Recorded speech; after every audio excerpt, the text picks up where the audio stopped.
A maneira como fomos tratados na infância tem efeitos contínuos e de longo prazo no funcionamento do nosso corpo, os quais podem desencadear uma cascata de mudanças epigenéticas, cognitivas e fisiológicas que trazem consequências positivas ou negativas ao longo da vida. Esse é um trecho da nova edição do livro Educar é um ato de amor, mas também é ciência, edição nova atualizada, da neurocientista, biomédica, escritora Thelma Abraão, que está aqui no Revista CBN ao meu lado hoje presencial. E a gente aproveita a oportunidade maravilhosa da Thelma aqui ao meu lado para falar do livro e para falar da questão que está na boca de todo pai e mãe, educador hoje aqui no Brasil, pelo mundo, né, Thelma? Sim. Que é essa nova série da Netflix que fala sobre adolescência, que está trazendo para a gente muita reflexão necessária, muito do que você já traz no livro, com ciência e nos teus perfis, nas redes digitais, nas redes sociais, que é falar sobre não só adolescência, mas a construção de nós como seres, como a ciência é importante nessa educação, né? E eu queria já uma reflexão tua, já que a adolescência, você até colocou nas tuas redes, né? Não é uma fase difícil, é uma fase que escancara tudo que foi difícil antes, mas ninguém viu. Thelma Abraão, boa tarde, querida. Boa tarde, um prazer enorme estar aqui, viu? Prazer é Adoro nosso. o seu trabalho. Eu também. E fala um pouco dessa consequência, né? E que tá muito no livro, isso que é muito legal, né, Thelma? Sim, na verdade, eu falo que a neurociência evoluiu muito nas últimas 4 décadas, né? A gente, infelizmente, quando a gente fala em 4 décadas, quando a gente olha para os milhares de anos que nós já existimos, é realmente um pedaço muito pequeno da nossa existência. Então, essas temáticas de neurociência, neurodesenvolvimento, comportamento infantil, saúde do adolescente e do adulto, ainda é muito novo para todos nós. Então, eu fico feliz de ver, por exemplo, como essa série que você acabou de falar, que está chamando a atenção dos pais, mas de um modo assim, que medo do meu filho ter isso, né? É isso. Que medo disso acontecer com o meu filho. Mas por que as pessoas têm tanta dificuldade de olhar para a prevenção? Por que eu não consigo agir, me disciplinar para ser um pai, uma mãe, um cuidador, que eu vou prevenir que coisas desse tipo, né, aconteçam no futuro? O que chama atenção na série, e eu já quero começar perguntando isso para você, é que assim, num dos capítulos, gente, vou contar um pouco, não é spoiler, mas é um pouco do que vai ser falado. O pai, ele mostra um pouco de como foi a infância dele, que foi com o que era normal para a época, um pai que batia, um pai agressor, mas não é aquela agressão de... É a agressão que a gente ouve dos nossos avós contando, dos nossos pais contando que sofriam na infância, né? Aquela violência, bater e tal. E ele fala uma hora, eu não queria ser isso pro meu filho. Eu prometi para mim mesmo que eu nunca ia bater, que eu ia ter uma educação amorosa. E ao mesmo tempo que se vê é que esse amoroso foi muito pro quê? Pro outro lado, pro permissivo. Então, se um lado a gente tinha uma agressão absurda que não pode acontecer, o que aconteceu muito com a nossa geração, na tentativa de uma educação com amor, foi uma educação talvez muito permissiva, que deixou as crianças, adolescentes... E negligente, permissiva então, e negligente. fala. O que você É muito pensa importante disso? isso que você está falando, Pétria, porque para a gente conseguir, de fato, mudar a forma com que a gente educa as próximas gerações, tem que começar com a gente se reeducando emocionalmente. Não é só sobre, eu não vou bater. Porque, peraí, se eu não vou bater, se eu não vou gritar, eu vou fazer o quê, então? E muitas pessoas realmente não sabem o que fazer, então eles não fazem nada, tipo...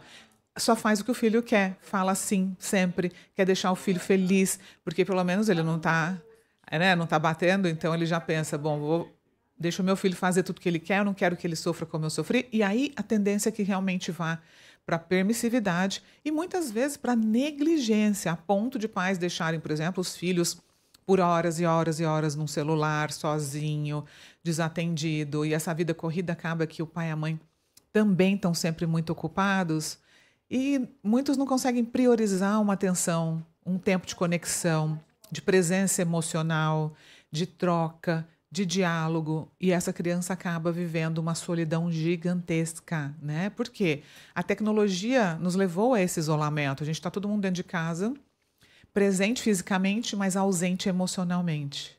E nós, como espécie, mamíferos que somos, precisamos socializar. Precisamos olhar nos olhos, precisamos de troca, de toque. Precisamos principalmente pertencer. O pertencimento é uma necessidade emocional básica humana. As 8 bilhões de pessoas na Terra desejam e precisam, é mais do que um desejo, é uma necessidade. Então, qual que é o primeiro lugar que a gente pertence? É na família. Uau. E depois? É na escola, com os amiguinhos, com a professora, e depois no trabalho, no casamento, na sociedade. Mas quando o pertencimento nessa fase inicial da infância fica comprometido, quando essa sensação de mamãe gosta de mim, papai gostam de mim, eu sou uma criança boa, eu estou sempre aprendendo, eu confio na minha capacidade, eu gosto de quem eu sou, é uma construção fundamental, são pilares essenciais para as próximas fases da vida. E então, o que é importante que os pais se atentem? Não é sobre educar com amor e deixar de ser violento, né? E fazer. É uma confusão. É uma confusão enorme. É uma confusão. É isso. Então, qual é o caminho? O caminho é eu olhar para dentro, olhar para essas dores emocionais que ainda estão lá e que muitas vezes está fazendo você ser um pai impulsivo, intolerante, sem paciência, que bate, que grita, mas não porque o seu filho está fazendo algo errado. Porque você não suporta a dor que já vive em você. Então, a intolerância é muito grande. Com as próprias emoções, com a falta de acolhimento que a pessoa tem consigo mesma. Porque nas últimas gerações, como é que era, Petra? Errou, castigo. Exato. Errou, bate. tapa. Então, esse pai hoje, ele não tem esse lugar, ou a mãe, né? Quando eu falo pai, pais no geral. A gente ainda fala assim, né, Thelma? Não tem aquele lugar de acolhimento, falar, caramba, eu errei. E tá tudo bem, eu errei, como é que eu posso consertar esse erro? Mas e nesse ponto, assim, da permissividade? Eu também, como eu falo, né, jornalista, mãe, mas super interessada no assunto, isso que você falou da permissividade, eu vejo pais e mães falando assim, eu não consigo, a criança com 7, 8, 9 anos, eu não consigo tirar o celular da mão dele, porque ele já não me deixa... Mas como assim? O pai e a mãe têm que ter autoridade na família, né, gente? Aí eu acho que é onde pega. Aquela história de, eu não quero ver o meu filho chorando, eu não consigo lidar com tanta frustração. Então, para não ter que suportar o choro e a frustração, eu vou ceder ao que ele quer, mesmo que isso não seja o melhor para ele. Né? Então, o que acontece? Os limites para a tela são essenciais. E quem é que tem que colocar? É o adulto. É o adulto responsável. A criança né, não vai falar, não, toma o celular, eu não quero mais. Acho que agora estou sentindo que usei demais. Não é assim que acontece. Então, sim, nós temos que nos posicionar de forma firme. Não é que você vai gritar e bater, mas vai sentar e vai conversar. Aqui em casa, a partir de agora, nós vamos ter momentos para você usar a tela. Você faz um combinado. Pode ser 1 hora durante a manhã, 1 hora durante a tarde. É claro, cada família vai ter uma dinâmica, mas não é que a criança vai passar o dia inteiro nas telas. Ela tem que fazer esporte, ela precisa estudar, ela precisa brincar, ela precisa socializar. E hoje em dia não existe mais isso. É a criança um tempo inteiro nas telas. E o que eu mais vejo são pais reclamando para mim, eu queria que meu filho jogasse bola, mas ele não quer ir. Ele quer ficar só no celular. Óbvio, ele não vai querer. Eu já Então, vi, quando você está com a criança não quer sair. A gente não quer. Exato, porque o vício é muito grande, né? A liberação de dopamina, né, que é liberado pelo circuito de recompensa do cérebro, é enorme. Então, a criança, quando sai dali, ela fica nervosa, muitas vezes agressiva. É como se vivesse uma abstinência, né? É uma abstinência, né? Thelma, hoje você vai estar aqui em São Paulo se apresentando, né? Já estou. Hoje é o lançamento oficial do meu livro Educar é um Ato de Amor, mas também é Ciência. Lá na Livraria da Alma, e vai ter um talk para os pais que eu vou fazer para explicar como que a infância impacta a vida adulta. Eu vou trazer experiências adversas, como que eles podem se reeducar para melhor educar. E eu quero convidar todos vocês hoje às 15h. Ela vai sair daqui e vai para lá, Vou direto. gente. E amanhã eu já volto para os Estados Unidos. Então, por favor, vamos lá. Eu quero conhecer. Você mora onde lá, Thelma? Estou em Orlando. Em Orlando. É. Thelma Abraão. Então, ela vai estar hoje em São Paulo. Também pode ir lá no perfil dela para ver. E, se quiser, vai ouvindo Revista CBN e se encaminha para lá. Você tocou num ponto, cognição. Uhum. Na série, isso fica muito claro. O garoto, protagonista da série Adolescência da Netflix, que a gente está falando hoje aqui, vamos falar amanhã também. O garoto, ele é acusado de um crime, tá? A série começa assim. E o que dá a entender ao longo da série e nas conversas que são realizadas ali, tanto na delegacia, depois numa parte muito marcante e de tirar da gente ficar sem ar, que é a conversa do menino com a psicóloga. Você tem a clareza ali que aquele cara com 13 anos, Thelma, ele não tem noção da gravidade do que está acontecendo. Se a pessoa, a criança com 13 anos, não tem noção dessa gravidade, dá a entender que ela não tem capacidade de entender muitas das coisas que acontecem ali na rede social. Eu queria que você falasse um pouco do ponto de vista da neurociência, das suas pesquisas em infância, da cognição da criança. Parece que ela confunde o mundo virtual com o real. Ela não tem noção do que acontece no mundo real, a gravidade das coisas. Me fala um pouco Na disso. verdade, Petra, a criança mesmo, quando a gente fala 1, 2, 3, 4, até uns 5 anos de idade, ela confunde muito o mundo lúdico com a realidade, porque ela não tem ainda o córtex pré-frontal desenvolvido, ela é totalmente dominada pelo instinto, pelas emoções. Então, muitas vezes também ela assiste a algo, ela acha que aquilo pode ter acontecido. É natural que isso seja assim. Mas aos 13 anos, ele já tem condições cognitivas de separar, puxa, isso é certo, isso é errado. Perfeito. Mas, no caso, eu não assisti ainda a série para te falar, mas vamos supor que ele seja. Você me comentou comigo que, nesse caso, ele era muito viciado nas telas, não é? Isso. O que acontece com a pessoa que só fica nas telas? Ela tem ela não consegue, ela tem uma realidade distorcida da vida. Né? Porque ela está só num celular vendo vídeos rápidos de 30 segundos, 1 minuto. Como é que a gente aprende sobre o mundo? É conversando, é se relacionando, é experimentando a vida, é tendo um adulto cuidador para nos guiar, nos treinar, nos orientar. E isso, hoje em dia, não está acontecendo.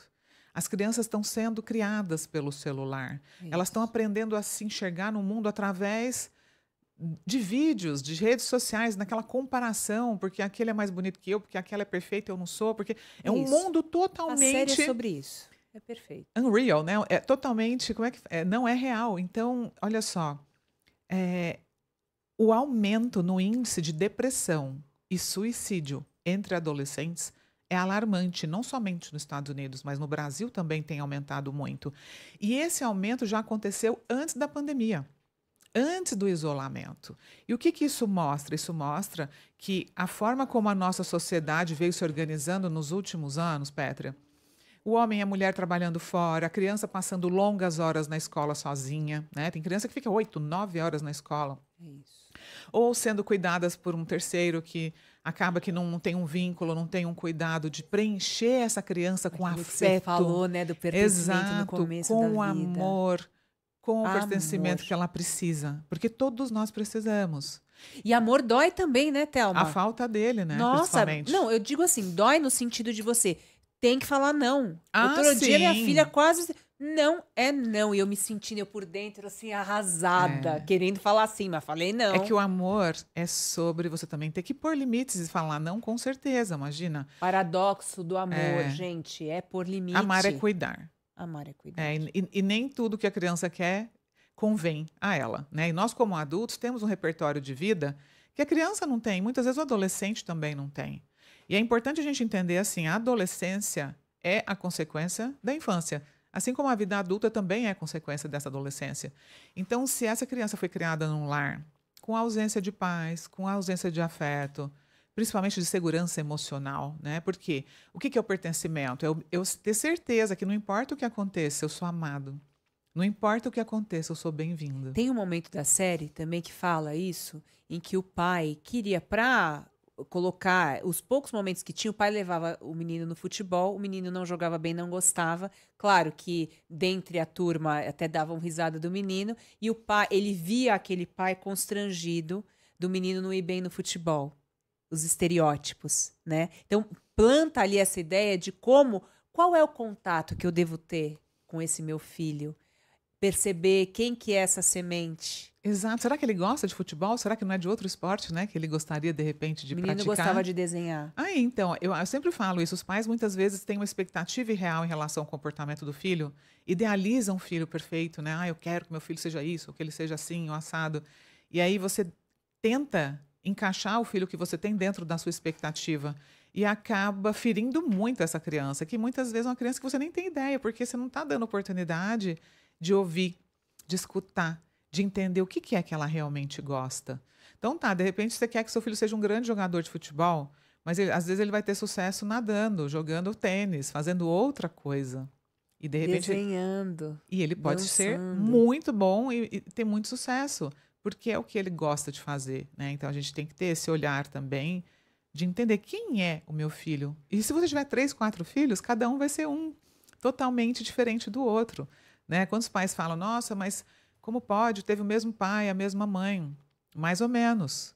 Mais ou menos. Porque o primeiro filho, quando nasceu, o pai e a mãe tinham um nível de maturidade, tinha, de repente, um status social diferente do que ele tem agora com o terceiro.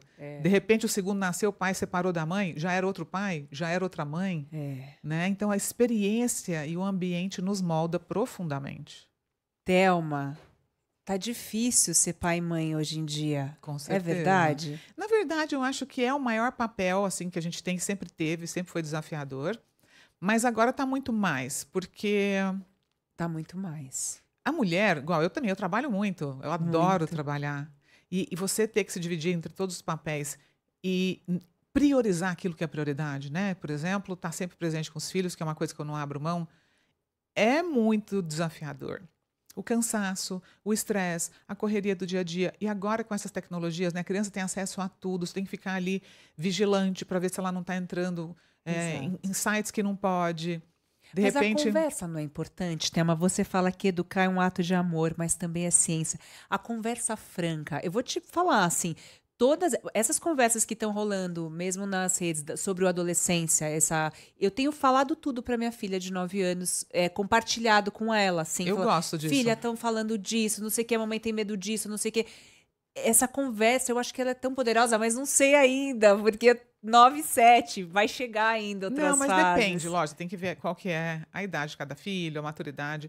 Mas eu vou te dar um exemplo. Eu gosto muito desse tipo de coisa, eu sou muito aberta com os meus filhos também. Você tem quantos? Tenho 2. A gente estava em Nova York uma vez, andando no metrô de Nova York, e tinha um homem muito drogado. E ele estava abaixando as calças e fazendo xixi no meio da estação. E meus filhos olharam, mamãe, olha lá, ele está pelado, fazendo xixi no meio da estação. E eu aproveitei para explicar naquele momento. Falei, gente, você sabe, tá vendo aquele moço fazendo aquilo? Ele usa drogas. Quando a pessoa usa drogas, ela não sabe o que ela está fazendo e ela fica viciada. Aquilo destrói o cérebro dela, o discernimento, a parte racional. E olha só. É uma oportunidade. Exato. Tudo é uma oportunidade de ensinar. E aí, olha só, agora ele é um mendigo, ele não consegue trabalhar. Vocês nunca façam essa escolha na vida. E aí, eu acho muito legal porque eles falam, mamãe, eu nunca vou usar droga. Eles olham agora e falam, olha lá, tá vendo aquele moço usa droga, eu nunca vou usar droga. Então, são conversas construtivas, também baseadas na realidade, mas que uma criança de 9, 10, 11 anos já consegue Mas você estava andando no metrô com eles, né? Exato. Você estava vivendo uma vida com eles. Exato. Você estava vivendo a realidade, vivendo a cidade. E isso é muito legal. Por exemplo, agora você está assistindo, por exemplo, né, uma série que você está vendo coisas que te preocupam, que você pode abordar com seu filho. Olha só, é por isso que eu me preocupo tanto com vocês, por isso que eu quero que a gente tenha tempo juntos, que vocês se sintam amados pela mamãe. Por isso que é importante, né, que a gente sente para fazer refeição, porque a infância é a construção da saúde do adulto, sabe? Eu falo muito isso lá em casa, assim. E você fala, né, de novo, educar é um ato de amor, mas também é ciência, que é o livro aqui da Thelma. E aí eu fico pensando, mas também, com esses tempos tão loucos, a gente nem consegue usar a nossa intuição, que a intuição guia muito a gente também sobre o que falar ou não falar, sobre esses dilemas. Se a gente atrofia a conexão, como é que eu vou poder usar a minha intuição se a intuição é na base da troca? Concordo com você. E isso é algo que a gente tem que resgatar urgentemente. Porque eu falo que, claro, que se a gente educa por instinto, é desafiador, é complicado. Para educar, a gente tem que desenvolver recursos, né, de gestão mesmo, emocional, de conseguir lidar com a sua raiva. E é importante, mas o instinto também é uma parte muito importante da maternidade. E se você está tão distante de um filho, se você não tem tempo para olhar para ele, se você simplesmente vai sendo empurrada pelos seus dias, né? Ah, não, hoje eu não vou brincar com você, amanhã, amanhã, amanhã. Passa uma infância inteira, essa criança passou a infância inteira ali, esperando aquele momento, né, de ser olhada, ser vista. A distância entre esse pai e essa criança, essa mãe, esse filho é tão grande, Petra, que às vezes é até difícil você recuperar. Muitos adolescentes saem de casa, não voltam, se distanciam, por quê? Esse distanciamento já aconteceu já tá sólido. Há muito tempo, né? Então, quando esse adolescente começa a crescer, começa a ter percepção, ele fala, credo, eu não quero continuar vivendo assim, eu não quero continuar sendo desrespeitado, ou negligenciado, ou abandonado. Então, é muito importante que, para quem ainda tem filhos na fase da infância, construam laços de afeto, com segurança emocional, com conexão. E claro que vai ter que precisar falar não, é claro que vai ter que pôr limites, mas não é na base da pancadaria, não é na base da agressão, não é na base de abusos físicos e emocionais. E por que é tão desafiador? Porque a gente vai ter que se dar a educação emocional que a gente não recebeu. O que é mais fácil para educar? Educar É você falar, fica quieto aí, eu vou te dar um tapa e faz o que eu tô mandando e acabou? Ou eu parar para prestar atenção no que eu tô sentindo, gerenciar essa raiva, esperar a hora certa para falar? É muito mais fácil bater. Então, o teu cérebro ele sempre vai buscar um caminho conhecido, até que você consiga desenvolver novos padrões. Só que para isso vai ter que existir tomada de consciência, decisão, treino, né? Como é que a gente aprende a nadar? Nadando. Como é que você vai aprender a dirigir um carro? Dirigindo todo dia um pouco. Mas com bons instrutores também. Também. Então é a mesma coisa. Como é que você vai aprender a usar a razão para lidar com a emoção? Treinando essa habilidade que muitos nem sabem do que se trata. Tô com raiva, explodo. Tô com raiva, grito. Tô com raiva, bato e dane-se o outro. Então, enquanto você não entender que a responsabilidade em gerir as suas emoções é só sua, independente do que o seu filho fez, do que o marido falou, as coisas começam a mudar. Mas aí também não é ir para o outro lado e ser permissivo. Não é, não é. É chegar e falar, vou te dar um exemplo. Sei lá, às vezes meus filhos querem fazer algo que não dá para fazer. Sei lá, quero ir pro clube, vamos pra piscina. Vou dar um exemplo aleatório aqui. Cotidiano. E aí, sei lá, é uma terça-feira, eu tô trabalhando, tenho que dar aula, um monte de coisa. E aí começa, porque eu quero ir hoje, vamos, não sei o quê. Eu falo, não dá para ir hoje. Eu entendo que você tá frustrado, tudo bem, que você, né, que você... eu sei que você tá triste, mas o dia de ir na piscina vai ser no sábado. No sábado a gente vai, faltam 4 dias. Então, o que eu tô fazendo? Eu não tô falando para ele, não, você não pode querer ir na piscina, para de chorar, seu chato. Eu tô falando, eu entendo o que você sente, eu sei que você tá triste, mas hoje não é o dia de ir na piscina. E mantém com firmeza. Manter o limite. E mantém o limite. Mas eu também não tô impedindo o filho de sentir. Porque a gente tem que permitir que os filhos sintam. A emoção, a gente tem que aprender a gerir. E como é que a gente aprende a gerir emoção? Sentindo, não é reprimindo. Se eu falo para a criança, não pode chorar, engole esse choro.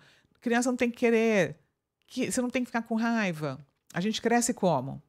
Não quer sentir raiva. Você quer se livrar da raiva. E quando ela chega, você E aí, muitas vezes, depois, esses grupos de rede social, quando a criança não foi ouvida... Eles vão se apropriar, eles vão ajudar essa criança a falar nas redes, com esses grupos paralelos de rede social que capta muito a carência. Por quê? Porque lá ele pertence. Ali ele achou pertencimento. Ali ele pertence, ali ele é ouvido, ali ele é considerado. Ali o que ele pensa e sente é levado em consideração. Então, você olha a importância da gente ouvir o que os nossos filhos pensam e sentem, que é justamente o que as gerações antigas não faziam, né? Não, criança não tem que querer, engole o choro. E a gente cresceu como? Sem saber gerenciar as emoções. Pessoas explosivas, impulsivas, que querem tudo para agora, como se fossem crianças mimadas.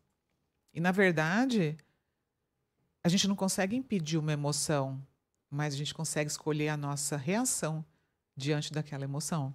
Treino.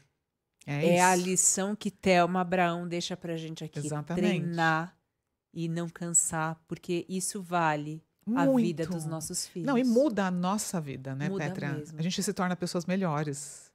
Olha só, gente, nova edição. Educar é um ato de amor, mas também é ciência. O que a neurociência revela sobre como a infância impacta a vida adulta é o que a gente fala aqui todo revista CBN. Hoje, impressionantemente, essa mensagem ainda mais forte é ciência aliada à sabedoria, à intuição. É ciência aliada à sensibilidade. Os dois andam juntos. Não é só ciência, não é só manual, porque aí o pessoal vai no manual. Educação com amor. Aí vai para permissividade. Ou seja, você tem que usar o teu senso para ter a posição ali. Amor com limites respeitosos. Né? Amor com limites. A Thelma vai, então, estar hoje às 3 horas da tarde. Às 3 horas, na Livraria da Alma. Dá uma olhadinha no meu Instagram, Thelma.Abraão, que eu deixei lá todas as informações. E é isso, vou lá fazer o lançamento do livro, autografar o seu livro e também vai ter um talk para a gente conversar sobre as experiências diversas da infância, os impactos disso na vida adulta e na vida dos filhos também e como você pode dar um primeiro passo para quebrar esse ciclo. Minha querida, sucesso, gratidão. Amei, eu já te conheço há muito tempo, ela já teve várias vezes aqui no Revista. Tem lá mais de 1 milhão de seguidores nas redes sociais, porque esse é um dos assuntos mais importantes, sem sombra de dúvida, para a nossa geração. Não só sobre como aprender a educar os nossos filhos e filhas, mas como educar a nós mesmos. Como nos reeducarmos. Como nos reeducar. Obrigada. Um beijo, Thelma, sucesso. Obrigada. Obrigada.